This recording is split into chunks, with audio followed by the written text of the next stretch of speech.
Hello दोस्तों। स्वागत है आपका हमारे यूट्यूब चैनल प्रो एजुकेशन पे।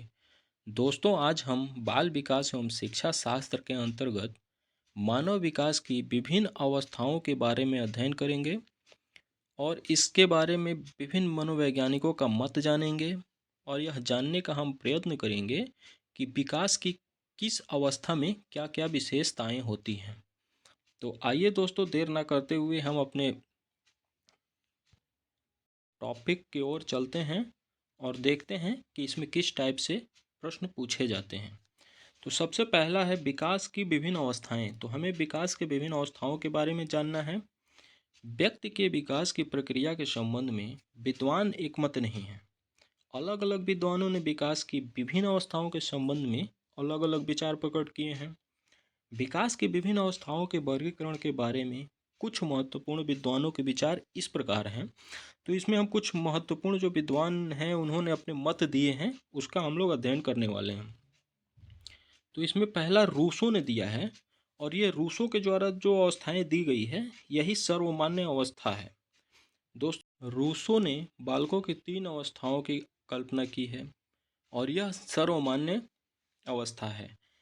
इसमें रूसो ने शैशवावस्था जो कि 1 वर्ष से लेके 6 वर्ष तक बताई है, बाल्यावस्था 6 वर्ष से 12 वर्ष तक और किशोरावस्था 12 वर्ष से 18 वर्ष। अगला देखते हैं, रॉस ने विकास की प्रमुख 4 अवस्थाओं को बताया है। रॉस ने शैशवावस्था को 1 से 3 वर्ष तक के लिए माना है, प्रारंभिक बाल्यावस्था 3 से 6 वर्ष तक माना है और उत्तर बाल्यावस्था 6 से 12 वर्ष तक माना है। किशोरावस्था 12 से 18 वर्ष तक माना है। अगला देखते हैं, सैले ने विकास की अवस्थाओं को 3 भागों में बांटा है। उन्होंने शैशवावस्था को जन्म से लेके 5 वर्ष तक बांटा है, बाल्यावस्था 6 वर्ष से 12 वर्ष तक और किशोरावस्था 12 से 18 वर्ष तक माना है। काल्सनिक ने विकास की प्रक्रिया का निम्न प्रकार से वर्गीकरण किया है और काल्सनिक ने 7 अवस्थाओं में बांटा है। इन्होंने गर्भधान से लेकर जन्म तक का समय यानी पूर्व जन्म काल जिसे कहते हैं उस समय को भी माना है। 9 शैशव जन्म से लेकर 3 सप्ताह तक, 3 या 4 सप्ताह तक। आरंभिक शैशवावस्था जो 1 से लेकर 15 महीने तक का होता है। अंतर शैशवावस्था जो 15 से लेकर 30 महीने तक होता है। पूर्व बाल्यावस्था 2 से लेकर 5 वर्ष तक होता है। मध्य बाल्यावस्था 6 से 12 वर्ष तक होता है और किशोरावस्था 12 से 21 वर्ष तक इन्होंने माना है। ईवी हार्लॉक ने विकास की अवस्थाओं को 4 भागों में बांटा है। इनका पहला अवस्था है जन्म पूर्व की अवस्था जो गर्भधान से जन्म तक का समय अर्थात 280 दिन तक माना है। शैशवावस्था जन्म से लेकर 2 सप्ताह तक ही माना है। शिशुकाल 2 वर्ष तक माना है और बाल्यकाल बाल्यकाल 2 से लेकर 12 वर्ष तक माना है, 11 या 12 वर्ष तक। उसमें बाल्यकाल को 2 भागों में इन्होंने बांटा है। जो पूर्व बाल्यकाल 6 वर्ष तक है यानी 2 वर्ष से 6 वर्ष तक। उत्तर बाल्यकाल 7 से लेकर 12 वर्ष तक है। पांचवा है किशोरावस्था। किशोरावस्था को इन्होंने 11 से 13 वर्ष से लेकर 20-21 वर्ष तक माना है। किशोरावस्था को इन्होंने 3 भागों में बांटा है। प्राक किशोरावस्था जो लड़कियों में 11 से 13 वर्ष तक, लड़कों में 1 वर्ष पश्चात होता है। पूर्व किशोरावस्था और किशोरावस्था। दोस्तों, इसमें जो सबसे सर्वमान्य है यह रूसो के द्वारा दिया गया सबसे सर्वमान्य है। यदि एग्जाम में पूछता है कि शैशवावस्था की अवस्था क्या है तो आपको 1 वर्ष से 6 वर्ष तक ही लगाना है। बाल्यावस्था को 6 वर्ष से 12 वर्ष तक बांटा गया है। कुछ इसको 2 भागों में भी बांटा जा सकता है। बाल्यावस्था 2 भागों में बांटा जा सकता है। एक होता है पूर्व बाल्यावस्था और एक होता है उत्तर बाल्यावस्था। तो पूर्व को हम लोग मानते हैं 6 से 9 और उत्तर को मानते हैं 9 से 12 और किशोरावस्था 12 से 18।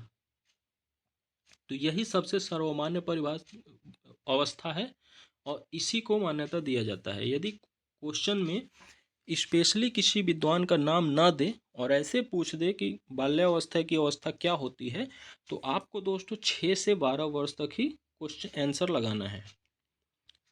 तो आइए क्वेश्चंस की तरफ देखते हैं, इससे बनने वाले कुछ क्वेश्चन को कवर करने का प्रयास करते हैं। निम्नलिखित में से कौन सी पूर्व बाल्यावस्था की विशेषता नहीं है? तो पूर्व बाल्यावस्था की अवस्था क्या है? दल बनाता है, दल और समूह बनाता है, लेकिन यहाँ ध्यान रहे दोस्तों, यह अस्थाई होता है, अस्थाई नहीं होता। अस्थाई होता है किशोरावस्था में। तो ये दल बनाता है, यह अनुकरण करता है, प्रश्न करता है। दोस्तों देखे होंगे आप लोग, बच्चे ऐसे ऐसे प्रश्न करते हैं कि अभिभावक भी वो उस प्रश्न का आंसर नहीं दे पाता है। तो प्रश्न करने, खेलने की अवस्था, चूंकि खेलने की तो अवस्था है लेकिन आयोग इसको खेलने की अवस्था नहीं मानता है, तो इसलिए ऑप्शन नंबर 4 सही हो जाता है हमारा। क्वेश्चन नंबर दूसरा देखते हैं, विकास का अर्थ क्या है? तो विकास क्या है? परिवर्तनों की उत्तरोत्तर श्रृंखला है। अभिप्रेरणा के फलस्वरूप होने वाले परिवर्तनों की उत्तरोत्तर श्रृंखला है। अभिप्रेरणा एवं अनुभव के फलस्वरूप होने वाले परिवर्तनों की उत्तरोत्तर श्रृंखला है। परिपक्वता एवं अनुभव के फलस्वरूप होने वाले परिवर्तनों की श्रृंखला है। तो इसमें दोस्तों हमारा ऑप्शन नंबर 3 सही हो जाएगा। अभिप्रेरणा एवं अनुभव के फलस्वरूप होने वाले परिवर्तनों की उत्तरोत्तर श्रृंखला है। क्वेश्चन नंबर 3 है, विकास के संदर्भ में निम्न में से कौन सा कथन सत्य नहीं है? यहाँ ध्यान रखना है कि नहीं पूछ रहा है। तो विकास की प्रत्येक अवस्था में अपने खतरे हैं, हाँ बिल्कुल ये सही है।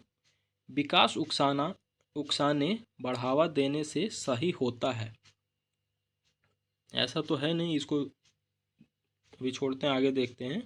विकास सांस्कृतिक परिवर्तनों से प्रभावित होता है, ये भी ठीक है। विकास की प्रत्येक अवस्था की अपनी विशेषताएं होती है, हाँ ठीक है, प्रत्येक अवस्था की अपनी एक विशेषताएं होती है। तो इसमें हमारा ऑप्शन नंबर 2 सही हो जाएगा। चौथा प्रश्न है, निम्नलिखित में से कौन सा कथन विकास के बारे में सत्य नहीं है? तो विकास अंतः क्रिया का फल है, हाँ बिल्कुल ठीक है। विकास एक व्यवस्थित श्रृंखला का अनुगामी है, ये भी ठीक है। विकास एक व्यक्तिगत प्रक्रिया है, हाँ विकास व्यक्तिगत होता है। विकास विशिष्ट से सामान्य की ओर चलता है। तो इसमें हमारा क्वेश्चन नंबर, ऑप्शन नंबर ये 4 जो है ये सही हो जाएगा, चूंकि नहीं पूछा है। तो विकास विशिष्ट से सामान्य की ओर नहीं चलता है, सामान्य से विशिष्ट की ओर चलता है। प्रश्न की ओर चलते हैं। हिंदी अक्षरों को बालक किस आयु में पहचानने लगते हैं? तो हिंदी अक्षरों को ऑप्शन में है 3 वर्ष, 4 वर्ष, 5 वर्ष और 6 वर्ष। तो इसमें हमारा ऑप्शन हो जाएगा 3rd, यानी 5 वर्ष की आयु में हिंदी अक्षरों को बच्चे पहचानने लगते हैं। 6वां क्वेश्चन है, गर्भ में बालक को विकसित होने में कितने दिन लगते हैं? तो दोस्तों अभी हमने जैसा बताया कि गर्भावस्था की अवस्था होती है 280 दिन के लगभग, यानी इसको 9 माह भी बोला जा सकता है। तो 280 इसका सही आंसर हो जाएगा।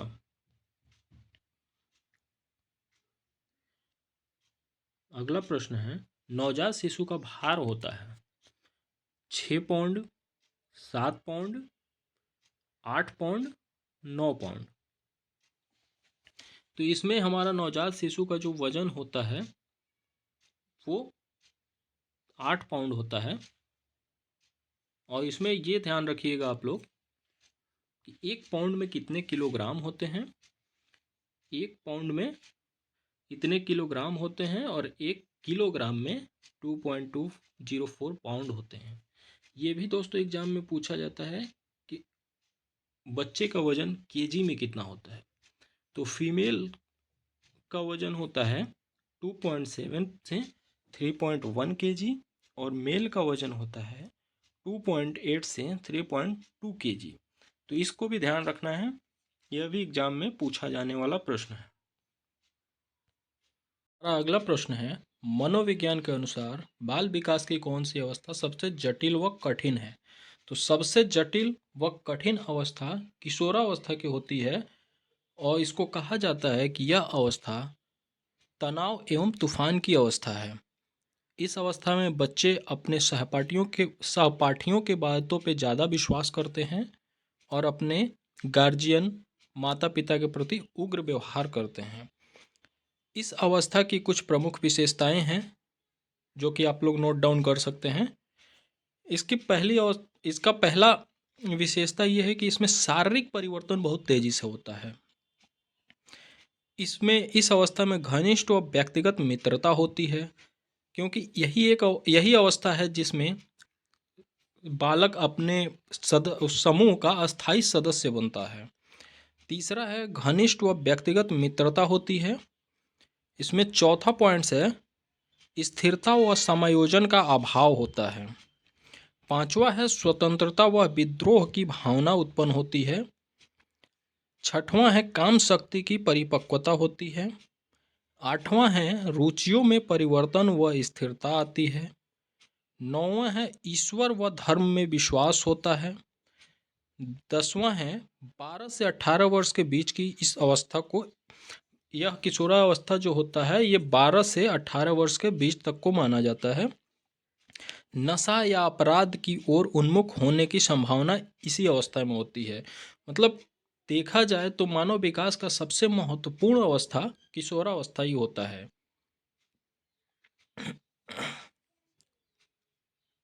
इस अवस्था का जो सबसे बड़ा ऋणात्मक पॉइंट होता है वो होता है कि इसमें समायोजन की भावना कम पाई जाती है। अगला प्रश्न देखते हैं दोस्तों, शर्म तथा गर्व जैसी भावना का विकास किस अवस्था में होता है? तो शर्म तथा गर्व जैसी भावना का विकास बाल्यावस्था में ही हो जाता है। तो इसमें हमारा ऑप्शन नंबर सेकंड सही हो जाएगा। सहसावस्था की मुख्य विशेषता क्या नहीं है? इसमें क्या नहीं है बताना है। तो चूंकि सीखने की प्रक्रिया में तीव्रता होती है, जिज्ञासा की प्रवृत्ति होती है, अनुकरण द्वारा सीखने की प्रक्रिया होती है। अनुकरण में मतलब कहते हैं कि देख कर सीखना। ये क्वेश्चन भी पूछा जाता है कि किस अवस्था में बच्चे अनुकरण द्वारा सीखते हैं, तो ये सहसावस्था होता है। चिंतन प्रक्रिया, सहसावस्था में चिंतन का कोई मतलब नहीं होता है, बच्चे चिंतन नहीं करते हैं, तो ये ऑप्शन हमारा सही हो जाएगा। हमारा अगला प्रश्न है, बाल्यावस्था होती है तो पहला ऑप्शन है 5 वर्ष तक, दूसरा है 12 वर्ष तक, तीसरा है 21 वर्ष तक और चौथा है कोई नहीं। तो दोस्तों आप जानते हैं कि 6 वर्ष से लेके 12 वर्ष तक की जो अवस्था होती है उसे ही बाल्यावस्था कहा जाता है। तो इसमें ऑप्शन नंबर सेकंड सही हो जाएगा। 12 है विकास में वृद्धि से तात्पर्य है।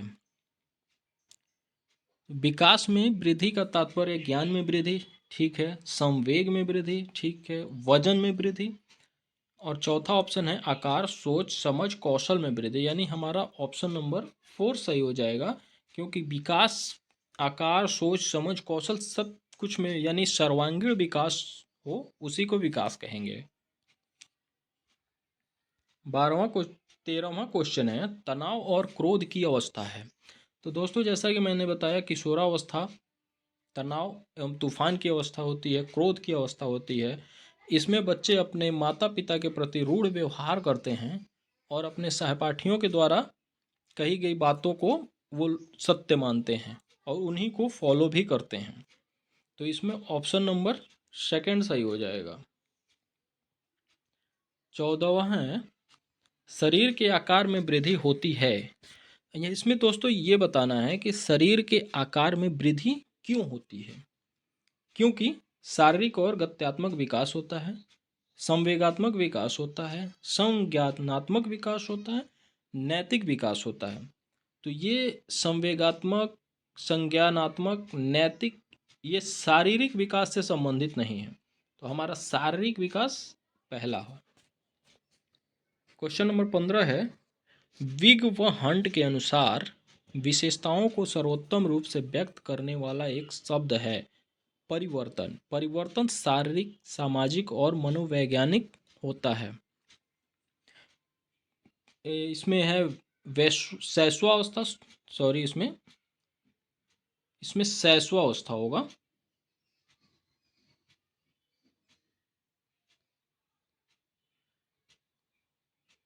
शैशवावस्था। दूसरा है बाल्यावस्था, तीसरा है किशोरावस्था और चौथा है प्रौढ़ावस्था। तो 15 नंबर का, हमारे 15 नंबर क्वेश्चन का आंसर हो जाएगा तीसरा, किशोरावस्था।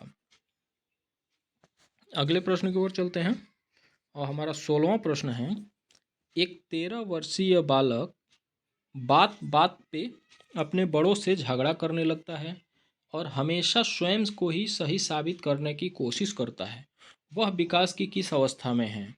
तो दोस्तों इसमें सबसे पहले तो कह रहा 13 वर्ष।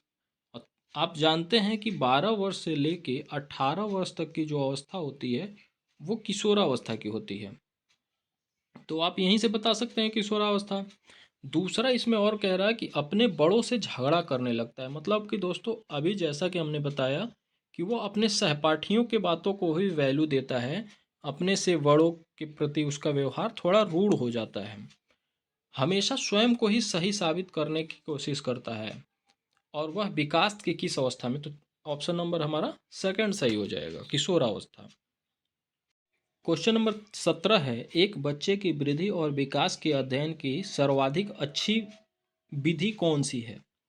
तो उसके वृद्धि और विकास के अध्ययन की जो विधि है वो हमें जानना है। तो मनोविश्लेषणात्मक विधि, तुलनात्मक विधि, तीसरा है विकासीय विधि और चौथा है सांख्यिकीय विधि। तो इसमें हमारा जो ऑप्शन हो जाएगा, ऑप्शन नंबर थर्ड हो जाएगा, विकासीय विधि। अगला प्रश्न है, मानव विकास को निम्न क्षेत्रों में विभाजित किया जा सकता है, जो कौन सा है इसमें ये देखना है हमें। शारीरिक, आध्यात्मिक, संज्ञानात्मक और सामाजिक। दूसरा है शारीरिक, संज्ञानात्मक, संवेगात्मक और सामाजिक। तीसरा है संवेगात्मक, संज्ञानात्मक, आध्यात्मिक और सामाजिक। चौथा है मनोवैज्ञानिक, संज्ञानात्मक, संवेगात्मक और शारीरिक। तो क्वेश्चन नंबर 18 का हमारा आंसर हो जाएगा फोर्थ, यानी मनोवैज्ञानिक, संज्ञानात्मक, संवेगात्मक और शारीरिक। क्वेश्चन नंबर 19 है, किशोर का अनुभव कर सकते हैं। किशोर का अनुभव कब कर सकते हैं? बच्चे में किए गए अपराधों के प्रति डर के भाव, आत्मसिद्ध के भाव, जीवन के बारे में परितृप्ति और दुश्चिंता और स्वयं से सरोकर। ऑप्शन नंबर 4 सही हो जाएगा इसमें। हमारा अगला प्रश्न है, विकास शुरू होता है। विकास उत्तर बाल्यावस्था से शुरू होता है। दूसरा है प्रसव पूर्व अवस्था से शुरू होता है। तीसरा शैशवावस्था से शुरू होता है। चौथा है पूर्व बाल्यावस्था से शुरू होता है। तो दोस्तों ये जो विकास है, विकास हमेशा प्रसव पूर्व अवस्था से ही शुरू हो जाता है। तो इसमें ऑप्शन नंबर सेकंड सही हो जाएगा। क्वेश्चन नंबर 21 है, भाषा विकास में सहयोग करने का कौन सा तरीका गलत है? बच्चे को बिना टोके प्रकरण पर बात करना। दूसरा है उसकी अपनी भाषा के प्रयोग को अमान्य करना। तीसरा है उसके प्रयोगों का समर्थन करना और चौथा है भाषा के प्रयोग के अवसर उपलब्ध कराना। तो इसमें भाषा विकास में सहयोग करने का कौन सा तरीका गलत है? तो इसमें उसकी अपनी भाषा के प्रयोगों को अमान्य करना, उसके भाषा का जो जो बच्चे भाषा प्रयोग कर रहे हैं उसको अमान्य नहीं करना है, उसको प्रोत्साहन देना है, यानी ये वाला ऑप्शन हमारा सही हो जाएगा। क्वेश्चन नंबर 22 है, विकास के किस काल को अत्यधिक दबाव और तनाव का काल कहा जाता है? दोस्तों जहाँ भी तनाव, तूफान, ये सब चीज़ें आपको दिखे, आक्रामक, तो ये सब चीज़ें क्या है, हमेशा किशोरावस्था में ही होंगी। अगला प्रश्न है हमारा, सीखने के वक्र। अब सीखने का वक्र क्या होता है? सीखने की प्रगति के सूचक होते हैं, सीखने की मौलिकता के सूचक होते हैं, सीखने के गत्यात्मक स्वरूप के सूचक होते हैं और सीखने की रचनात्मकता के सूचक होते हैं।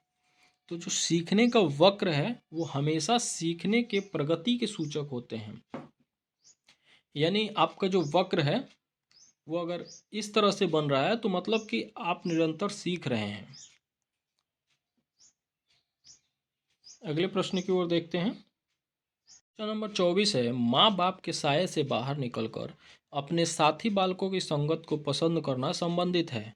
तो माँ बाप के साये से बाहर निकलकर अपने साथी बालकों की संगत करते हैं, वो है पूर्व किशोरावस्था। चूंकि किशोरावस्था को इन्होंने दो पार्ट में बांट दिया है, अगर केवल किशोरावस्था दिया होता, यहाँ पे पूर्व ना होता, तो ये ऑप्शन नंबर हमारा एक सही हो जाता, किशोरावस्था।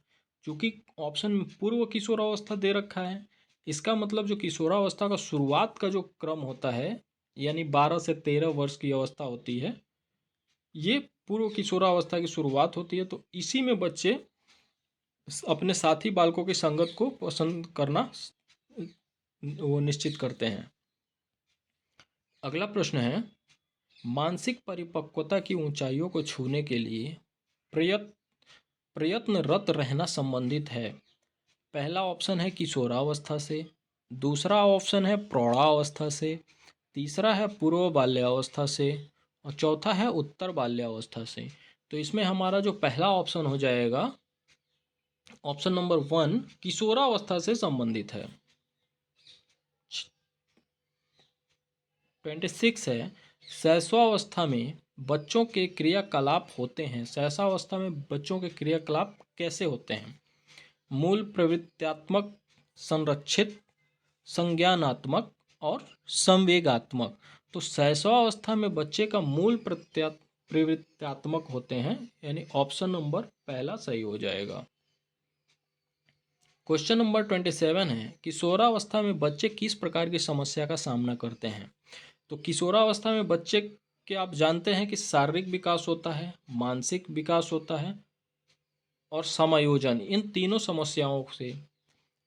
ऑप्शन नंबर दूसरा है अपने साथियों से समायोजन करना, ऐसा नहीं है। तीसरा है अपने माता पिता से समायोजन करना और चौथा है पढ़ाई संबंधी समायोजन करना। तो इसमें हमारा ऑप्शन है पहला सही हो जाएगा। उसमें सबसे बड़ी समस्या होती है शारीरिक परिवर्तन होता है, मानसिक परिवर्तन होता है और समायोजन की समस्या हो जाती है। हमारा अगला प्रश्न है, मानव विकास है, मानव विकास कैसे है? मात्रात्मक है, गुणात्मक है, कुछ सीमा तक अमापनीय है, एक और दो, दोनों है। दोस्तों आप लोग जानते हैं कि जो मानव का विकास होता है, विकास क्या है, मात्रात्मक भी होता है और गुणात्मक भी होता है। तो यानी दोनों ही ऑप्शन हमारा सही हो जाएगा, ऑप्शन नंबर 4। क्वेश्चन नंबर 29 है, बाल्यावस्था की प्रमुख मनोवैज्ञानिक विशेषता क्या है? तो इसमें है पहला दूसरों पर निर्भरता, दूसरा है सामूहिकता की भावना, तीसरा है धार्मिकता और चौथा है अनुकरणात्मक प्रवृत्ति का अभाव। तो इसमें हमारा ऑप्शन नंबर सेकंड हो जाएगा, सामूहिकता की भावना का विकास होता है। क्वेश्चन नंबर 30 है, किशोरावस्था में संवेगों की तीव्रता किस प्रकार प्रकट होती है? पहला है प्रतिकूल पारिवारिक संबंध, दूसरा है व्यवसाय की समस्या, तीसरा है नए परिस्थिति के साथ समायोजन और चौथा है उपरोक्त सभी। तो ये क्वेश्चन नंबर 30 का ऑप्शन नंबर हमारा 4 सही हो जाएगा, उपरोक्त सभी। यहीं तक हमारा वीडियो था दोस्तों। ये वीडियो देखने के लिए आप लोगों का बहुत बहुत धन्यवाद। आप लोगों का दिन शुभ हो। जय हिंद।